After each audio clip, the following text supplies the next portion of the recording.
오늘부터 이사야서를 1장서부터 12장까지만 한 텀을 하겠습니다. 이사야서 대목에 들어가서 다들 그러더라고요. 왜 하필 성교 기간에 이렇게 양을 많이 배분을 해서 대만 까오슝 공항에서 우리 청년들을 마중하려고 서 있는데 몇 청년이 다가와서 목사님 저 일독 폭망했어요 그래요. 네. 이사야서부터 진도가 안 나간대요. 그러나 방금 광고 드린 것처럼 우리에게는 패자부활절이 있습니다. 또 못 읽은 부분은 그냥 스킵하세요. 그리고 그날 분량을 계속 쫓아가다 보면 못 읽은 부분은 부활전 때 읽으면 됩니다. 이사야서가 모두 몇 장으로 구성되어 있죠? 66장입니다. 66장. 그러고 보니까 숫자만으로 놓고 볼 때는 성경이 모두 몇 권입니까? 66권이죠. 같아요. 근데 신기하게도 이게 의도한 건 아닌 것 같은데 구조 자체도 똑같아요. 우리 성경은 66권 중에 39권이 구약입니다. 구약은 결국 율법으로서 우리가 심판 아래 놓일 수밖에 없다는 것을 전체 드러내는 책이 구약 성경입니다. 그리고 이제 신약은 27권으로서 모두가 그래서 예수 그리스도께서 오셔서 우리를 구원하실 것이다. 그러니까 심판과 뭐죠? 구원의 굵은 주제가 담아진 책이 성경책입니다. 그런데 놀랍게도 이사야라는 책도 똑같은 구조로 되어 있어요. 1장서부터 39장까지가 전부 심판에 관한, 유다에 대한 심판, 북이스라엘에 대한 심판, 열방에 대한 심판, 이게 심판으로 구성되어 있고, 이제 40장서부터 마지막 장까지는 결국 하나님이 그 가운데에서 이 백성들을 어떻게 건져내시고 회복시키고 소망으로 이끌 것인가, 이 큰 주제로 성경과 똑같은 패턴으로 이사야서가 쓰여져 있습니다. 자, 그런데 우리 1절을 보시면 첫째는 좀 배경을 이해하셔야 됩니다. 유다 왕, 유다 왕 우시야, 요담, 아스와 히스기야 시대에 그러고 보니까 이 시대를 걸쳐 이사야 선지자는 활동을 했어요. 그러니까 어마어마한 역사를 함께 했던 선지자 중에 하나입니다. 우시야, 요담, 아스, 히스기야. 자, 그런데 성경을 보시면 시대에 누구의 아들로 되어 있습니까? 아모스의 아들로 되어 있어요. 근데 각주 1 보면 밑에 풋노트를 한번 보세요. 히브리 말로 뭐라고 발음하도록 되어 있죠? 아모츠. 원래 이렇게 번역이 됐어야 맞았습니다. 근데 이게 외래 오다 보니까 우리 개역개정, 여러분들이 지금 보고 있는 이 성경은 아모스로 번역을 해버렸어요. 그래서 어느 사람과 혼동을 일으키죠. 읽다 보니까 아모스 선지자와 혼동을 일으켜요. 이게 그 사람인가? 이름이 똑같으니까 그 사람하고는 피 한 방울 섞이지 않은 전혀 다른 사람이에요. 그래서 우리가 여기서 아모츠의 아들, 근데 이 아모츠가 어떤 인물인가에 대해서는 수수께끼입니다. 설에는 두 가지 설이 있어요. 궁중 서기관이었거나 아니면 높은 고위 관리였거나. 그러나 확실한 것은 뭐냐 하면 어느 직함을 가지고 활동한 사람인지는 모르지만 이 이사야가 꽤 뼈대 있는 집안의 인물이었던 것만은 정설입니다. 그러니까 혈통이 좋은 집안의 출신이 이사야입니다. 근데 여러분, 이사야라는 말이 무슨 뜻인지 아십니까? 한번 따라서 해볼까요? 중요하니까 따라서 합니다. 여호와는 구원이시다. 그러면 여호와는 구원이시다라는 의미를 가진 이름이 성경에 몇 군데 있죠. 첫 번째 인물이 누구냐 하면 여호수아입니다. 하나님은 구원이시라. 여호수아. 여호수아와 발음은 달라도 의미가 똑같은 선지자가 하나 있죠. 비련의 선지자 호세아입니다. 바람난 아내를 계속 맞이해서 함께 살아야 했던 슬픈 운명을 맡았던 선지자, 바로 그 사람이 호세아인데, 호세아 이름도 여호수아라는 뜻입니다. 그리고 오늘 이사야가 여호와는 구원이시라. 그런데 이 이름을 가진, 이름의 의미를 가진 또 한 명의 인물이 신약에 있어요. 누굽니까? 쉬쉬쉬 하지 말고 정확하게 예수가 하나님은 구원이시라는 뜻입니다. 그러면 보세요. 여호수아, 호세아, 이사야, 예수, 이 이름이 다 의미가 같습니다.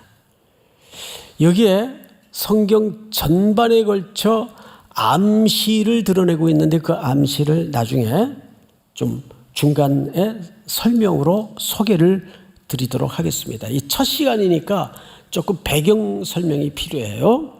자, 그런데 여기 열거된 왕들이 어디 왕입니까? 유다 왕이에요. 지금 북이스라엘은 어떻게 됐는가? 앞을 보시면, 제가 지도를 이번에 미처 준비를 못했는데, 이스라엘이 우리나라 강원도 크기 정도밖에 안 돼요. 작죠, 나라가. 그리고 땅이 굉장히 척박하고, 이 지중해 끄트머리 해변에 이렇게 좀 얹어져 있는데, 그 이스라엘을 놓고 북쪽에는 절대 강국인 아수르가 웅크리고 있어요. 아수르. 그리고 동쪽으로 살짝 비껴서 바벨론이 신흥 강국으로 막 부상하고 있습니다. 그리고 남쪽으로는 잘 아시는 것처럼 조금 해는 기울었는데, 그래도 여전히 절대적인 파워를 가진 이집트가 웅크리고 있습니다. 그 한복판에 유다가 끼어 있는 겁니다. 자, 그런데 지금 이 아수르를 통해서 하나님이 북이스라엘을 손보기 시작합니다. 거의 다 잡아먹었어요. 이제 마지막 누가 남았는가 하면 오늘 여기 등장하는 유다가 남아요. 이제 유다는 이 참혹한 역사 속에서 살아갈 방법은 두 가지밖에 없어요.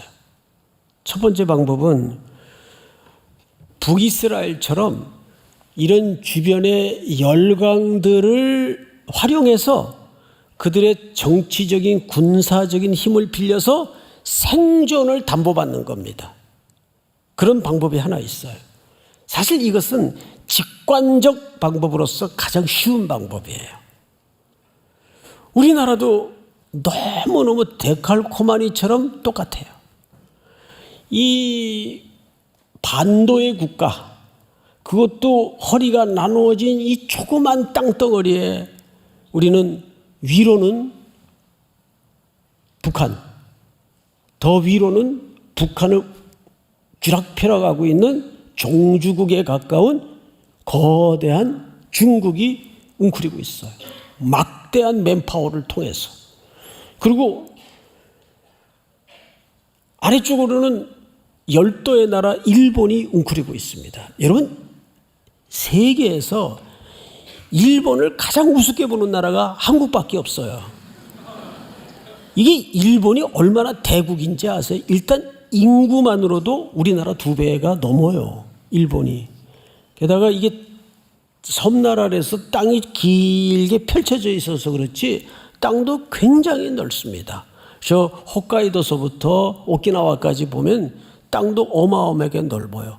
그 다음에 GNP라든지 GDP라든지 군사력이라든지 경제적인 측면에서도 사실 한국은 아직 게임이 잘 안 돼요. 몇 분야에서 우리가 좀 일본을 앞질른 부분은 있지만 그것도 대단한 거죠. 그런데 전 세계 사람들이 재패에 나면 그래도 오 그러는데 발가락에 때만도 못하게 여기는 나라가 한국이에요. 예. 근데 이제 그리스도인들은 그러면 안 되죠. 우리가 일본에 선교도 가야 되는데 서로 존중하고 이웃으로서 돼야 되는데 어쩌면 이 유다가 처한 이 운명과 우리나라가 처한 운명이 절묘하게 비슷합니다. 그러니까 유다는 열강들의 군사적 힘과 정치적인 외교를 통해서 생존을 담보받는 방법이 하나 있고 또 하나의 방법은 철저히 회개하고 하나님 앞에 돌아와서 하나님의 보호를 받는 방법이 하나 있어요. 자, 그 기로에 선 유다를 향해서 이사야가 뭘 본 겁니다. 자, 1절을 볼까요? 이렇게 돼 있어요. 아모스의 아들 이사야가 유다와 예루살렘에 관하여 본 뭐라고 돼 있어요? 계시라. 그런데 여기에 계시라는 말이 중요하지 않고 계시 속에는 이상도 있을 수 있고 환상도 있을 수 있어요. 그러니까 어느 개념이 더 큰 개념이죠? 계시의 개념이 더 큰 개념이에요. 자, 그런데 이사야가 유다와 예루살렘에 관하여 뭘 봤어요. 이 봤다라는 말이 무슨 히브리 말로 뭐라 그러냐 하면은 자, 우리 그냥 한번 들으면 외우기 되게 쉽습니다. 히브리 말이지만 따라서 합니다. 하자. 예, 이게 봤다는 뜻이에요. 하자. 그런데 원래 히브리 정통 발음대로 하려면 그 앞에다가 들릴 듯 말 듯 하자. 이래 이게 정통 발음이에요. 하자. 근데 이 크자를 이렇게 세게 안 합니다. 아주 연하게 하자. 한 듯 안 한 듯. 그게 보다라는 뜻이에요. 보다. 그럼 뭘 봤다는 얘기예요?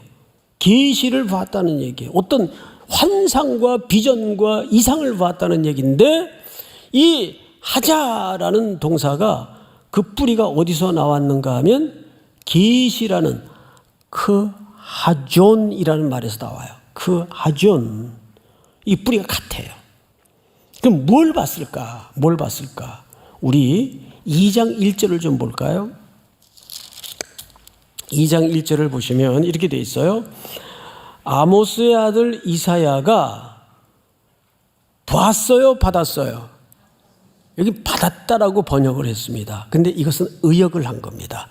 원래 이 단어는 받은 바라고 번역을 해서는 안 되고 보다. 왜냐하면 이 단어가 그 하자라고 되어 있기 때문에 그 하자. 그러니까 이것은 말씀을 본 거지 말씀을 받은 건 아니에요. 근데 의역을 한 거예요. 왜 의역을 했을까요? 생각을 해보세요. 어느 게 더 우리 인간의 이해 속에 자연스러운 표현일까 한번 생각해 보세요. 말씀을 보았다. 이때는 말씀을 일반 백성들이 읽고 볼 수가 있는 성경이 없었단 말이에요. 예? 자, 그런데 그런 시대에 말씀을 보았다. 말씀을 받았다. 어느 게 자연스러워요? 아무 생각 없어요? 말씀을 받았다라는 말이 훨씬 자연스럽죠? 누가 말씀을 어떻게 봐요? 근데 성경은 정확하게 말씀을 보았다라고 말하는 게 정확합니다. 1절을 다시 보세요. 2장 1절. 아모스의 아들 이사야가 받은 바 유다와 예루살렘에 관한 말씀이라. 그러니까 뭘 받은 거죠? 말씀을 받은 거예요. 근데 원래 받았다는 번역이 아니라 뭐가 옳은 거라고요?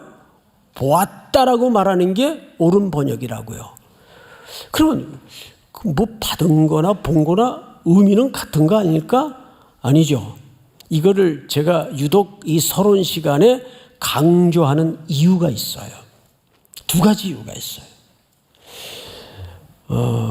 이번에 제가 미국에서 귀국하는 길에 대만 선교팀하고 까오슝으로 가서 합류를 했습니다. 오랜만에 우리 현혜옥 선교사님도 만나고 또 타이베이에서 우리 박미진 선교사님도 내려오셔서 또 만나고 이런저런 대화를 하는 가운데 지금 대만은 굉장히 불안해 있어요. 여러분 뉴스를 통해서 아시죠? 중국 정부 공산당이 어떻게 하든 이 코앞에 눈에 가시 같은 고구마처럼 생긴 이 대만을 먹어버리려는 것이 최후 목적입니다. 대만에는 아시는 것처럼 삼성 못지않은 큰 세계적인 점유율 1위의 반도체 회사가 있어요. 그러니까 중국이 이거를 손아귀에 넣게 되면 어느 나라도 넘볼 수 없는 절대 강국이 된다는 거죠. 그런데 무력으로 그 남중국해 연안에 미국이 디펜스를 해주고 있기는 한데 그 중국의 이 맨파워와 첨단 무기도 만만치 않거든요. 그러니까 언제 덮칠지 모르는데 그 시점을 2025년으로 본다는 거예요. 군사학자들이나 정치학자들은. 왜냐하면 2025년이 미국의 대통령 선거와 맞물리고 또 공산당 시진핑 정부가 입지가 취약해지다 보니까 뭔가 하나 자꾸 건수를 지금 만들려고 하는데 결국 이 대만 문제예요. 대만의 사람들이 크리스찬, 넌 크리스찬 할 것 없이 전부 자산을 지금부터 유출하기 시작합니다. 제2의 홍콩 사태가 나지 않을까. 홍콩이 몇 년 만에 반환됐죠? 100년 만에 반환됐어요. 그러니까 이 중국이 대단한 나라예요. 100년 만에 결국은 그것을 다시 찾아가잖아요. 그 마지막 영국 제독이 항구에서 배로 거수경례를 하고 100년 만에 떠나는 그 장면을 뉴스로 보면서 제가 이야 참 역사도 무섭지만 이 중국이라는 나라가 이 대단한 나라구나. 그러니까 세상의 중심 아니에요. 가운데 아니에요. 가운데 중자 아니에요. 그래서 가운데 중자를 씁니다. 세상의 중심이라는 뜻이죠. 어딜 가도 이 차이나타운이 어느 나라에든 있잖아요. 한국에도 인천에 차이나타운이 있죠. 자, 그래서 지금 대만 사람들은 너무 불안하니까 자꾸 이 유출을 시키는 거예요. 어디로 그럼 많이 빠져나갑니까? 그랬더니 인구는 적은데 땅덩어리가 무지하게 넓은 나라가 하나 있대요. 어느 나라일까요? 호주입니다. 호주는 인구가 2,000몇만 밖에 안 돼요. 근데 땅은 어마어마하게 넓습니다. 근로 재산이라든지 인구가 계속 빠져나가는 거예요. 자, 이런 걸 모두 보면 이걸 경제적으로도 해석할 수 있고 이거를 정치적으로도 군사적으로도 각 분야의 전문가들이 이런저런 분석과 데이터를 내놔요. 또 이번에 미국에 2주 머물면서 거기 선교사님들이 머무는 숙소에 한 주간 같이 있었습니다. 선교사님들 현장의 이야기도 듣고 또 찾아오는 그 이민교회 목회자분들의 이야기도 듣는 가운데 아직은 그래도 중국이 미국을 넘보지 못하지만 제가 오히려 중국의 그런 역사적 발악보다는 미국의 더 아픔을 느꼈어요. 뭐가 무너지고 있는지 아세요? 공교육이 완전히 무너지고 있어요. 미국은. 우선 52개주인가 1개주 중에 이 자유분방한 정책을 가장 먼저 선봉해서 입안하고 이제 사인만 남겨놓고 있는 주가 캘리포니아입니다. 거기 그런데 한인들이 제일 많이 모여 살잖아요. 그래서 LA 가면 한인들을 보고 LA 조선족이라고 할 정도로 그렇게 스스로 비하 발언을 하면서 조크를 하더라고. 그분들이 목사님 우리 지금 한국 가면 LA 조선족 같다 그래요. 처음 들었어요 그런 얘기를. 그러면서 나누는 얘기가 지금 주지사가 사인만 남겨놓고 있는 올라가 있는 법안이 뭐냐 하면 미성년자들이 여자아이가 나 남자아이 할래, 또 남자아이가 나 여자아이 할래, 이거를 부모가 간섭하면 양육권을 정부에서 빼앗는 법안이 올라가 있습니다. 주지사 사인만 남겨놓고 있어요. 이게 단적인 예인데 뭐 성의 정체성 문제서부터 이제는 부모가 손댈 수 있는 영역이 점점 국가의 통제에 의해서 인권 존중이라는 미명 아래 점점 난장판이 되어가고 있어요.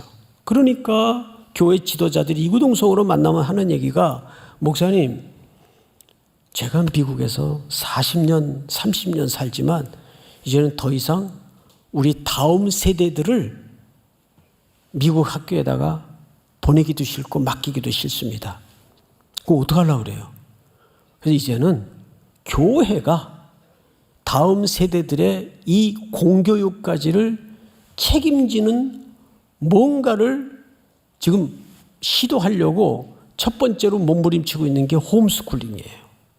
그리고 교회가 규모가 있으면 자체 학교를 설립해서 그 성경의 가치관에 근거한 기독교 내용들을 우리 다음 세대들에게 우리가 비록 이 땅에서 나그네로 살고 있지만 우리 다음 세대에게만은 이런 불온한 문화를 대물림하고 싶지는 않다.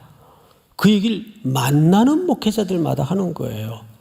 듣다 보니까 이게 태평양 건너 미국의 이야기가 아니에요 지금. 예? 저는 우리 청년들이 얼마나 컨텐츠들이 좋습니까? 그래서 제가 무슨 생각이 번개같이 들어왔는가 하면 이게 삼일교회 이야기가 될 수도 있겠구나. 머지않아서가 뭐예요? 이번에 서희초교 같은 사태, 교권이 망가지고 이제 더 이상 교사로서의 긍지도 자부심도 사라지는 이런 피폐한 환경 속에서 우리 아이들은 어떻게 키워야 될 것인가 했을 때 이거는 결국 그 해답을 교회에서밖에 찾을 길이 없는 거예요.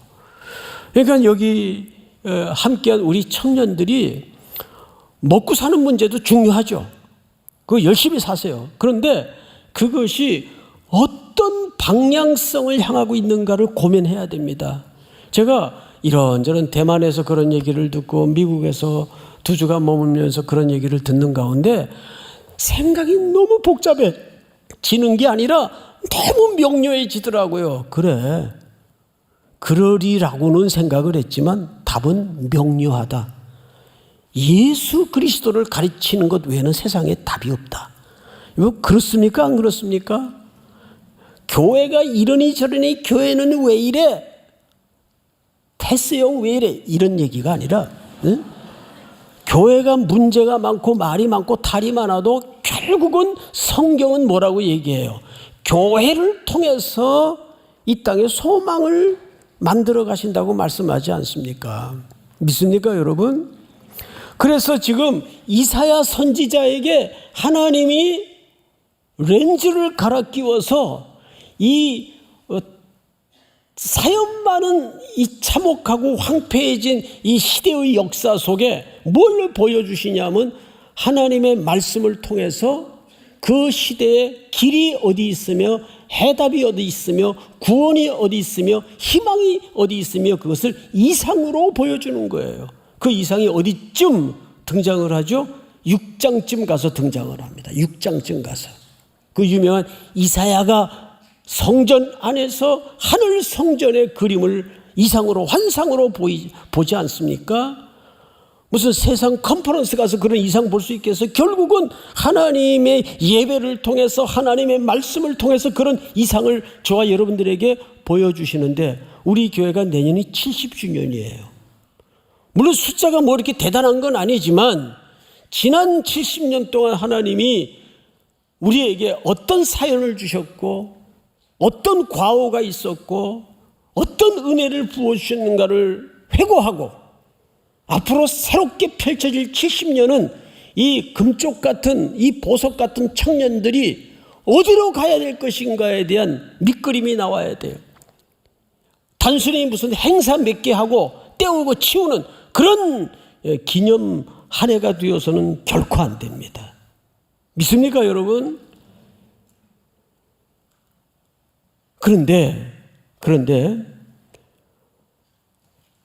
이사야 선지자를 통해서 그 말씀을 받았다라는 말보다도 왜 성경의 원문은 그 말씀을 보았다라고 계속 강조할까요? 여기 두 번째 이유가 있어요. 여러분, 놀랍게도 요한복음 1장에 보면 태초에 말씀이 계시니라. 그 말씀이 하나님과 함께 계셨다 그랬어요. 그런데 1장 14절을 보세요.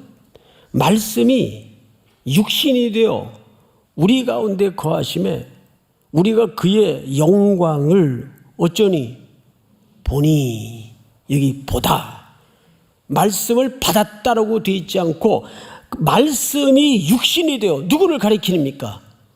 바로 오신 예수 그리스도를 가리키고 그 예수를 사람들이 보았어요, 안 봤어요? 말씀이 육화된 그 말씀을 보는 거예요. 우리가 그의 영광을 보니 아버지의 독생자의 영광이요 은혜와 진리가 충만하더라. 시대가 변질되고 시대가 패역하고 시대가 망가지고 소망이 없고 희망이 없고 모든 게 무너진 상황 속에서 하나님은 누구를 소망으로 역사에 보내겠다는 그림을 이사야가 본 환상 속에, 계시 속에 담아내고 싶었던 거죠. 예수 그리스도. 예수 그리스도만이 소망이다. 예수 그리스도만이 시대의 길이다. 예수 그리스도만이 답이다. 예수 그리스도만이 역사의 희망이다.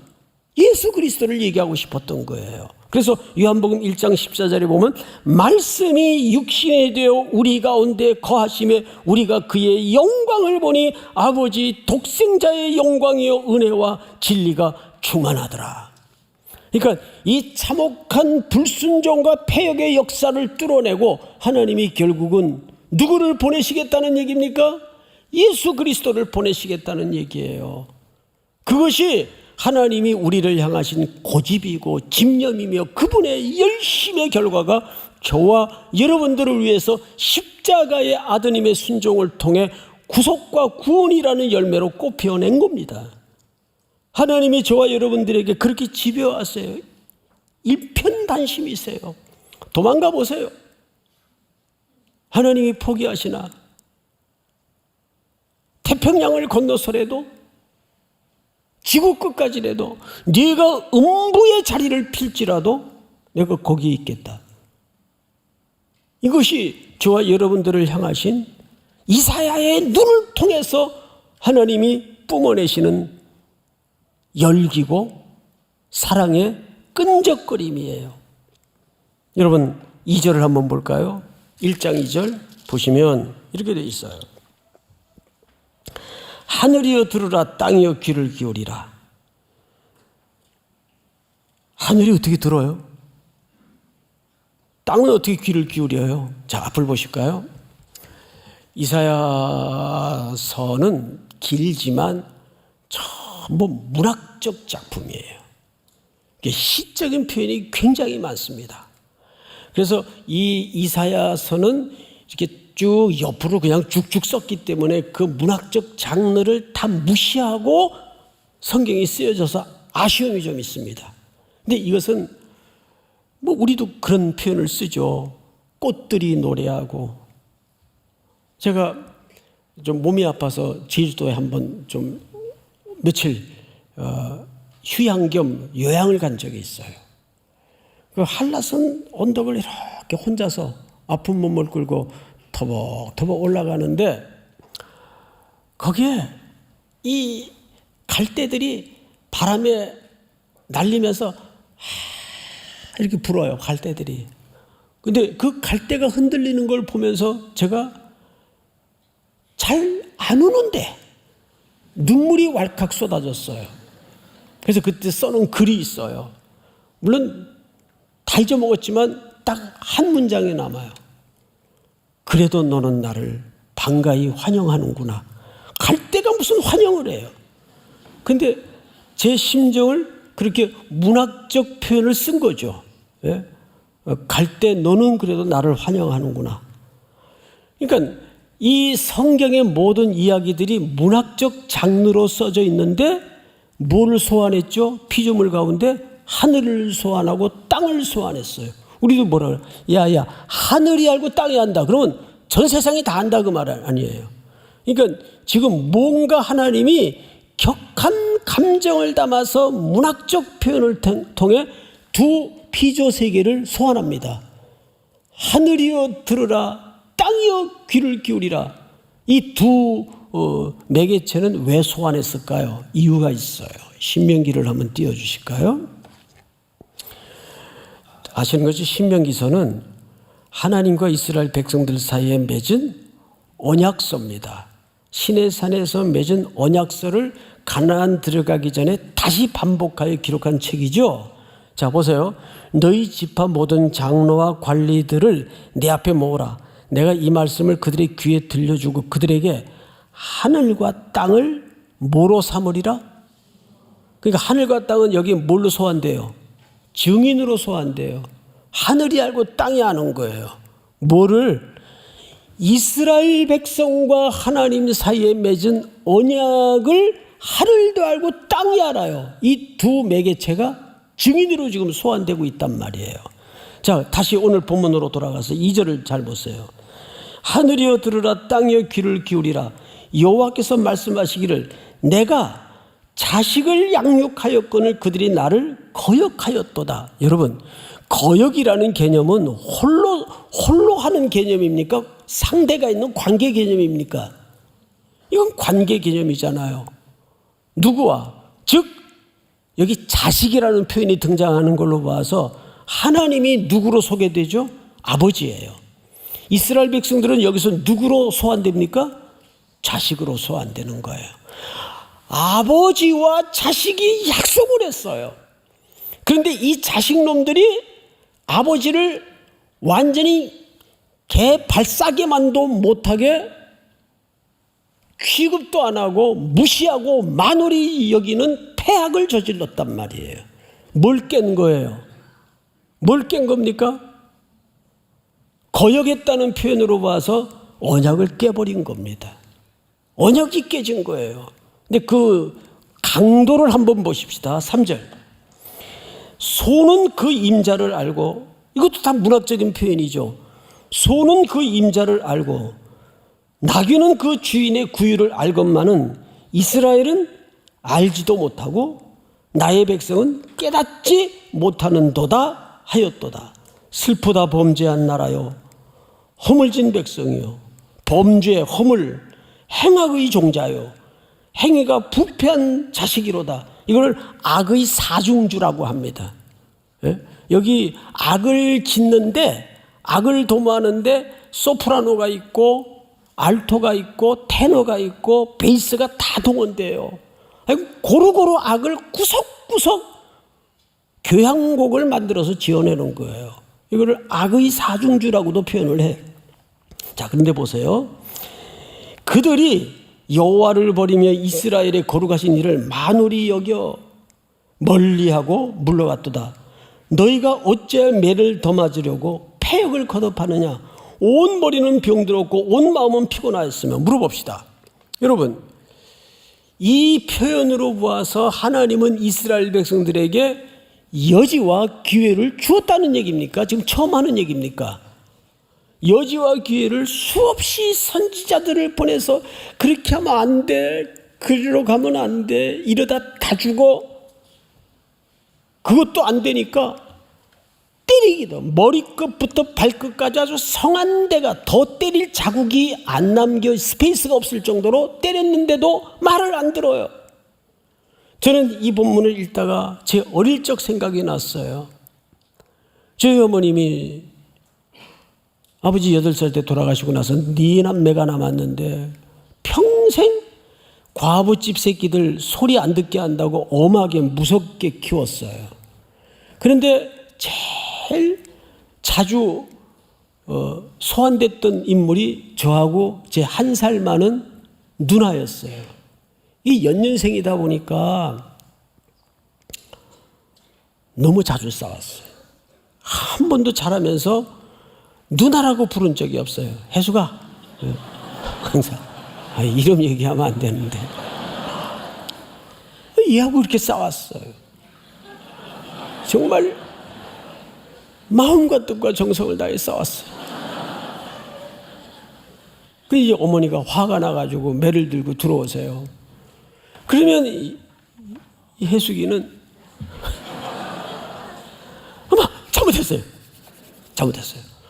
매를 댈 여지를 안 줘요. 이거 못 때리죠. 잘못했다는데 뭐 어떡할 거예요.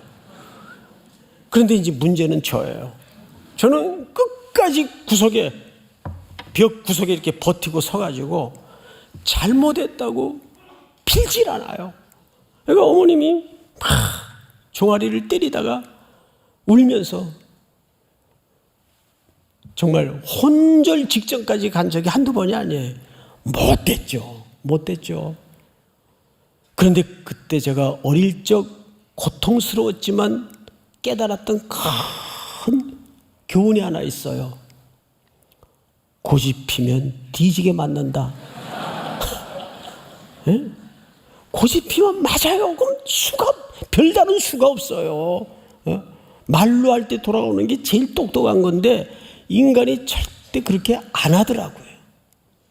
저란 사람이 그랬어요. 그 맞으면서도 어린애가 이게 얼마나 나쁜 놈이에요. 어린애가 그냥 잘못했다고 하면 되는데 그걸 얘기를 안 하는 거예요. 엄마한테.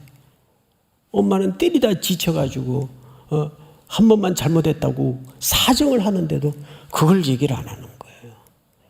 그때 오은영 박사가 있었으면 저는 금쪽이에요. 금쪽이. 제가 돌아보면 참 죄송해요. 어머니한테. 뭐 죄송한 걸 깨달을 쯤 어머니는 이미 이 땅에 안 계시는데요. 여러분들은 고집 피지 마세요. 고집 피면 매밖에 없어요. 어떤 영역에서든. 자, 성경을 잘 보세요. 몇 절을 보시냐면 6절. 발바닥에서 머리까지 성한 곳이 없이 상한 곳과 터진 곳과 새로 맞은 흔적뿐이거늘 그것을 짜며 싸매며 기름으로 부드럽게 함을 받지 못하였도다. 하나님이 기회를 줬다는 얘기입니까? 안 줬다는 얘기입니까? 기회를 줬다는 얘기예요. 그렇게 기회를 줬는데도. 8절 중요한 얘기입니다. 딸 시온은, 자 여러분, 아까 자식이라는 표현이 등장했고 여기서는 딸이라는 표현이 등장을 해요. 그러면 하나님은 이 자식들에게, 이 딸에게 누구라는 말이 되죠? 아버지라는 말이 돼요. 아버지. 근데 성경 전체를 놓고 통전적으로 보면 여러분 이런 일관된 질서 하나가 있어요. 처음에는 창조주와 피조물이에요. 그렇죠? 근데 그 다음에는 이 관계가 점점 깊어집니다. 하나님과 백성이에요. 이런 표현의 관계가 대혁명이 일어나는 때가 언젠가 하면 다윗 때입니다. 다윗은 하나님을 목자로 자기를 양으로 소개를 해요. 그렇죠? 그런데 오늘 선지자들의 글을 통해서는 그 관계가 조금 더 긴득해집니다. 아버지와 자녀의 관계로 발전을 해요. 그런데 이사야서 글 속에 어디로까지 이 관계가 깊어지냐면 21절을 보세요. 신실하던 성읍이 어찌하여 뭐가 되었는고? 창기. 창기는 자기들의 욕망과 어떤 이득과 이익을 위해서 몸을 수단으로 벌이를 하는 여인들을 통칭해서 창기라고 합니다. 이거는 부부관계에서 이탈된 상태를 창기라고 표현한 거예요. 그러니까 하나님은 이제 자식과 아버지의 관계를 넘어서서 우리를 나중에 뭘로 불러주시죠? 신랑과 신부로 불러주세요. 그래서 신약으로 넘어가면 예수 그리스도가 우리를 뭘로 소개하십니까? 신부. 그래서 계시록에 보면 이 역사의 마름이 어떤 관계로 완성이 되죠?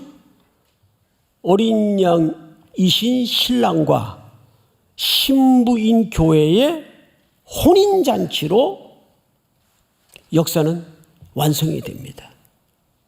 그 성경 전체의 얼개입니다.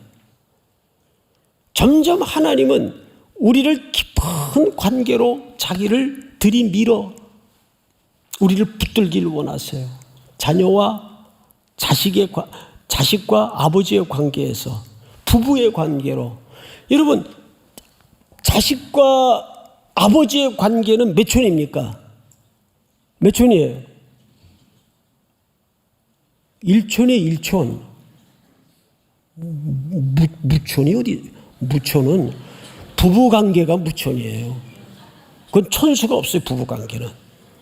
아버지와 자식 관계는 1촌이에요. 무촌이에요. 부부관계는. 그럼 1촌이 가까운 거예요? 부부관계인 무촌이 가까운 거예요?